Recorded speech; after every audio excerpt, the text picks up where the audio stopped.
Hi all, welcome back to my channel. So ಇವತ್ತು ನಾನು ನಿಮಗೆ ಸಿಂಪಲ್ ಆಗಿ ಬೇಬಿ ಕುಚ್ಚನ್ನ ಯಾವ ರೀತಿ ಈಸಿಯಾಗಿ ಮನೆಯಲ್ಲೇ ಹಾಕೋಬೋದು ಅಂತ ಹೇಳಿ ತೋರಿಸ್ತಾ ಇದ್ದೀನಿ. ತುಂಬಾ ಸಿಂಪಲ್ ಆಗಿರುವಂತಹ ಮೆಥಡ್ನ ಯೂಸ್ ಮಾಡಿಕೊಂಡು ಸುಲಭವಾಗಿ ನಿಮ್ಮ ಸ್ಯಾರಿಗೆ ನೀವೇ ಬೇಬಿ ಕುಚ್ಚನ್ನ ಮನೆಯಲ್ಲೇ ಹಾಕೋಬೋದು. ಹಾಗಿದ್ರೆ ಬನ್ನಿ ಯಾವ ರೀತಿ ಹಾಕೋದು ಅಂತ ಹೇಳಿ ನೋಡೋಣ. ಮೊದಲಿಗೆ ನಾನಿಲ್ಲಿ ಬ್ರೌನ್ ಮತ್ತು ಕ್ರೀಮಿ ವೈಟ್ ಕಲರಲ್ಲಿ ಸ್ಯಾರಿನ ತೊಗೊಂಡಿದ್ದೀನಿ. ಸೊ ಆ ಸ್ಯಾರಿ ಕಾಂಬಿನೇಷನ್ ಆಗಿ ನಾನು ಅದೇ ರೀತಿ ಥ್ರೆಡ್ನ ಯೂಸ್ ಮಾಡ್ತಾ ಇದ್ದೀನಿ. ಅದರಲ್ಲಿ ಸ್ವಲ್ಪ ಗೋಲ್ಡನ್ ಜರಿ ಬಂದಿರೋದ್ರಿಂದ ಗೋಲ್ಡನ್ ಮತ್ತು ಮೆರೂನ್ ರೆಡ್ ಅಲ್ಲ, ಸ್ವಲ್ಪ ಚಾಕ್ಲೇಟಿಶ್ ಕಲರ್ ಬರುತ್ತೆ, ಬ್ರೌನ್ ಕಲರ್ ಬರುತ್ತೆ. ಸೊ ಆ ರೀತಿ ಒಂದು ಕಲರ್ ಥ್ರೆಡ್ನ ತೊಗೊಂಡಿದ್ದೀನಿ. ಸೊ ಇದನ್ನು ನಾನಿಲ್ಲಿ 80 ಎಳೆಯಾಗಿ ಸುತ್ಕೊತಾ ಇದ್ದೀನಿ. ಸ್ವಲ್ಪ ತಿಕ್ಕಾಗಿ ಚೆನ್ನಾಗಿ ಕಾಣಿಸ್ಬೇಕು ಅಂತ ಅಂದರೆ 80 ಎಳೆ ತೊಗೊಳ್ಳಿ, ಇಲ್ಲಾಂದರೆ 50 ಎಳೆನೂ ಕೂಡ ಮಾಡ್ಕೋಬೋದು. ಬಟ್ ತುಂಬಾ ತಿನ್ನಾಗಿ ಕಾಣಿಸುತ್ತೆ, ಅಷ್ಟೊಂದು ನೀಟಾಗಿ ಕಾಣಿಸೋದಿಲ್ಲ. 80 ಎಳೆ ತೊಗೋಬೋದು, 100 ಎಳೆ ತೊಗೋಬೋದು, ಚೆನ್ನಾಗಿರುತ್ತೆ. ಸೊ ಈ ರೀತಿ ಒಂದು ನಾನು ಲಾಂಗ್ ಸೈಜ್ ಬುಕ್ನ ತೊಗೊಂಡಿದ್ದೀನಿ. ಲಾಂಗ್ ಸೈಜ್ ಬುಕ್ನ ತೊಗೊಳ್ಳೋದ್ರಿಂದ ನಿಮಗೆ ಒಂದು ಸತಿ ನೀವು ಥ್ರೆಡ್ನ ಸುತ್ಕೊಂಡಾಗ ಏನಾಗುತ್ತೆ, ನೀವು ಕುಚ್ಚುಗಳನ್ನ ಸ್ವಲ್ಪ ಜಾಸ್ತಿ ಹಾಕೋಬೋದು. ಸೊ ನಾನು ಹೇಳ್ತಾ ಇರೋದು ನಿಮಗೆ ಅರ್ಥ ಆಗುತ್ತೆ ಅಂತ ಹೇಳಿ ಅಂದ್ಕೊಂಡಿದ್ದೀನಿ. ಕುಚ್ಚುಗಳು ಹಾಕ್ತಾ ಇರ್ತೀವಿ ಅಲ್ವಾ, ಸೊ ಒಂದು ಸತಿ ನೀವು ಈ ಥ್ರೆಡ್ನ ಸುತ್ಕೊಂಡಾಗ ಒಂದು 5ರಿಂದ 6 ಕುಚ್ಚುಗಳನ್ನ ಹಾಕೋಬೋದು. ಸ್ಮಾಲ್ ಸೈಜ್ ಬುಕ್ ತೊಗೊಂಡ್ರೆ ಏನಾಗುತ್ತೆ, ಪದೇ ನೀವು ಥ್ರೆಡ್ನ ಸುತ್ಕೋಬೇಕಾಗತ್ತೆ. ಸೊ ಹಾಗಾಗಿ ಆದಷ್ಟು ಲಾಂಗ್ ಸೈಜ್ ಇರುವಂತಹ ಬುಕ್ನ ತೊಗೊಳ್ಳಿ. ಲೆಫ್ಟ್ ಹ್ಯಾಂಡಿಂದ ಥ್ರೆಡ್ನ ತುದಿನ ಹಿಡ್ಕೊಂಡು ನಾನು ರೈಟ್ ಹ್ಯಾಂಡಿಂದ ನೋಡಿ ಈ ರೀತಿ ಸುತ್ಕೊತಾ ಇದ್ದೀನಿ. 80 ಎಳೆ ನಾನಿಲ್ಲಿ ಸುತ್ಕೊತಾ ಇದ್ದೀನಿ. ನೀಟಾಗಿ 80 ಎಳೆ ಸುತ್ಕೊಂಡ್ಮೇಲೆ ನೋಡಿ ಈ ಥರ ನಾನು ಕತ್ರಿನ ಯೂಸ್ ಮಾಡಿಕೊಂಡು ಮಿಡಲ್ ಕಟ್ ಮಾಡ್ಕೊತೀನಿ.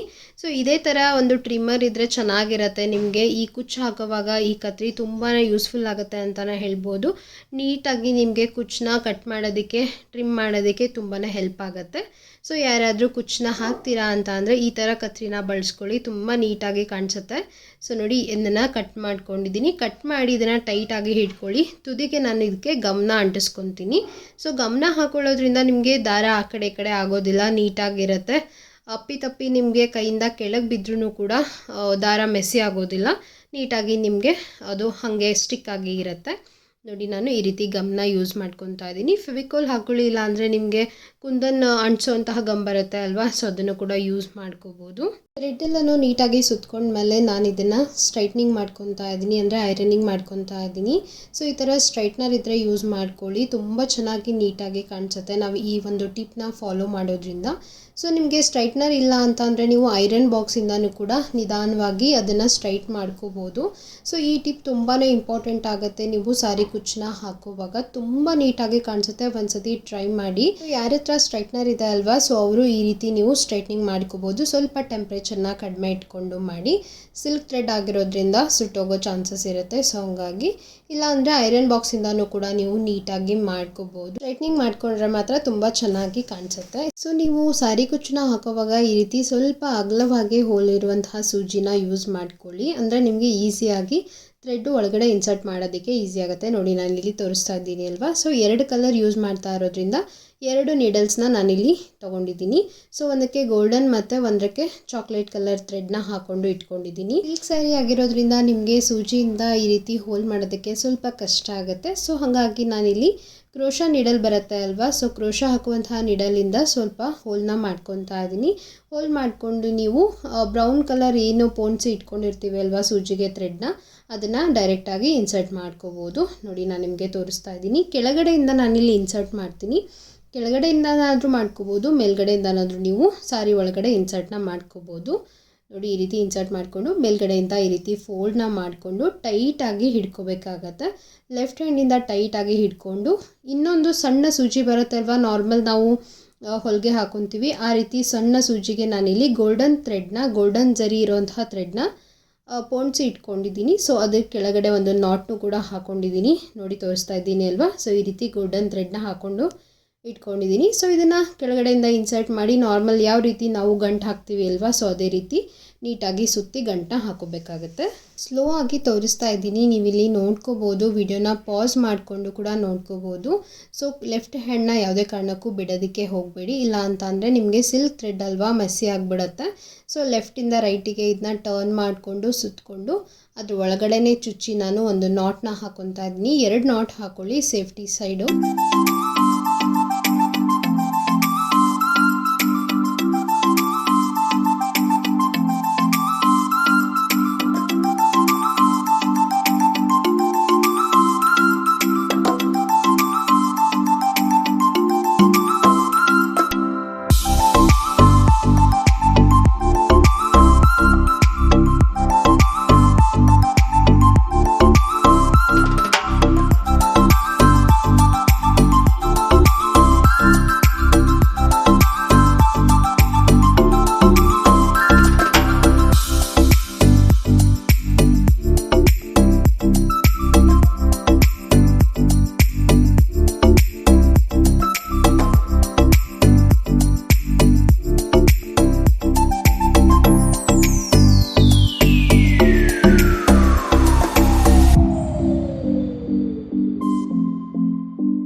ನೋಡಿದ್ರಲ್ಲ ಯಾವ ರೀತಿ ಹಾಕ್ಕೊಂಡೆ ಅಂತ ಹೇಳಿ. ನೋಡಿ ಎಷ್ಟು ನೀಟಾಗಿ ಚೆಂದ ಕಾಣಿಸ್ತದೆ ಅಂತ ಹೇಳಿ. ಸೊ ನಿಮಗೆ ಸೈಜ್ ಎಷ್ಟು ಉದ್ದ ಬೇಕು ಅಂತ ನೋಡಿ ಹಾಕೊಳ್ಳಿ. ಬೇಬಿ ಕುಚ್ ಅಂದರೆ ಇನ್ನೊಂದು ಸ್ವಲ್ಪ ನೀವು ಸಣ್ಣದಾಗಿ ಕಟ್ ಮಾಡ್ಕೋಬೋದು. ಸೊ ಇನ್ನೊಂದು ಸತಿ ನಾನು ಇನ್ನೊಂದು ಗೋಲ್ಡನ್ ಥ್ರೆಡ್ನ ಯಾವ ರೀತಿ ಹಾಕೊಳ್ಳೋದು ಅಂತ ಹೇಳಿ ತೋರಿಸ್ತೀನಿ. ಒಂದೇ ಸತಿ ನೋಡಿದರೆ ಗೊತ್ತಾಗಲ್ಲ, ಕನ್ಫ್ಯೂಸ್ ಆಗುತ್ತೆ. ಇನ್ನೊಂದು ಸತಿ ಕೂಡ ತೋರಿಸ್ತೀನಿ ನೋಡಿ. ನಾನು ಅದೇ ರೀತಿ ಕ್ರೋಶಾ ಒಂದು ನೀಡಲ್ನ ತೊಗೊಂಡು ಹೋಲ್ ಮಾಡ್ಕೊತಾ ಇದ್ದೀನಿ. ನಾನಿಲ್ಲಿ ಒಂದು ಕುಚ್ಚಿಂದ ಇನ್ನೊಂದು ಕುಚ್ಚಿಗೆ 1 ಇಂಚಷ್ಟು ಗ್ಯಾಪ್ನ ಬಿಟ್ಕೊಂಡಿದ್ದೀನಿ. ಸೊ ನೀವು 1 ಇಂಚಾದರೂ ಬಿಟ್ಕೋಬೋದು, ಅರ್ಧ ಇಂಚಾದರೂ ಬಿಟ್ಕೋಬೋದು. ಸೊ ನಿಮಗೆ ಹೇಗೆ ಚೆನ್ನಾಗಿ ಕಾಣಿಸುತ್ತೆ ನೋಡೋದಕ್ಕೆ ಅಂತ ಹೇಳಿ ನೀವು ಆ ರೀತಿ ಅಡ್ಜಸ್ಟ್ನ ಮಾಡ್ಕೋಬೋದು.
ನೋಡಿದ್ರಲ್ವಾ ಯಾವ ರೀತಿ ಬೇಬಿ ಕುಚ್ನ ಹಾಕೊಳ್ಳೋದು ಅಂತ ಹೇಳಿ. ಡಬಲ್ ಕಲರಲ್ಲಿ ಹಾಕಿರೋದಕ್ಕೆ ತುಂಬಾ ಚೆನ್ನಾಗಿ ಕಾಣಿಸ್ತಾ ಇದೆ. ಖಂಡಿತ ನೀವು ಕೂಡ ನಿಮ್ಮ ಮನೆಯಲ್ಲಿ ನಿಮ್ಮ ಸ್ಯಾರಿಗೆ ಸಿಂಪಲ್ಲಾಗಿ ಈ ರೀತಿ ಕುಚ್ನ ಟ್ರೈ ಮಾಡಿ. ಯಾರೆಲ್ಲ ಟ್ರೈ ಮಾಡಿದ್ದೀರಾ ನನ್ನ ಇನ್ಸ್ಟಾಗ್ರಾಮ್ ಪೇಜಲ್ಲಿ ನೀವು ಫೋಟೋಸ್ನ ಕಳಿಸಿ, ನನಗೂ ಕೂಡ ಖುಷಿ ಆಗುತ್ತೆ. ನನ್ನ ಇನ್ಸ್ಟಾಗ್ರಾಮ್ ಹ್ಯಾಂಡಲ್ನ ನಾನು ಕೆಳಗಡೆ ಮೆನ್ಷನ್ ಮಾಡಿರ್ತೀನಿ. ಖಂಡಿತ ನನಗೆ ಇನ್ಸ್ಟಾಗ್ರಾಮಲ್ಲಿ ಫೋಟೋಸ್ನ ಹಾಕಿ. ಹಾಗೆ ಯಾರೆಲ್ಲ ಸಬ್ಸ್ಕ್ರೈಬ್ ಮಾಡಿಲ್ವೋ ದಯವಿಟ್ಟು ಸಬ್ಸ್ಕ್ರೈಬ್ ಮಾಡಿಕೊಂಡು ನನ್ನ ಚಾನಲ್ಗೆ ಸಪೋರ್ಟ್ ಮಾಡಿ. ನೆಕ್ಸ್ಟ್ ವಿಡಿಯೋದಲ್ಲಿ ನಾನು ನಿಮಗೆ ಸಿಗ್ತೀನಿ. ಅಂಟಿಲ್ ದೆನ್ ಟೇಕ್ ಕೇರ್, ಬಾಯ್.